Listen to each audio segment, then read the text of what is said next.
Assalomu alaykum Yoqub payg'ambar. Yaratganning xabarchisi, vahiy farishtasi, xush kelding. Yusufimdan ayrilgach, nima holga tushganimni ko'ryapsanmi?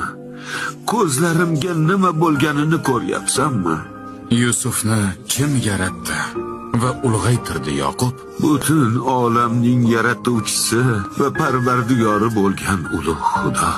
Yusufdan boshqa yana nechta bolang bor? Qizim Dina bilan birga 12 bolam bor. Bag'ringda 12 ta o'g'ling bo'la turib, ular uchun o'zingni tamom qilyapsanmi, Yoqub? Ularning hech biri Yusufning o'rnini bosolmaydi. Yusufning tengi yo'q. Tengsiz bo'lgan zot faqat yaratgan. Yusuf ham yaratganga tutilgan bir oynadir.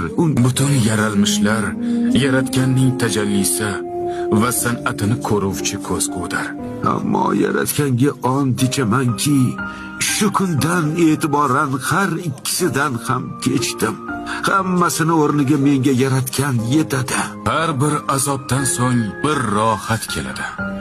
Bu azob va sen tortgan dard rohatning boshlanishi bo'lishi mumkin. Ayriliq va hijron nihoyasiga yetadi. Didor kuni yaqin keladi. Ya marhaba.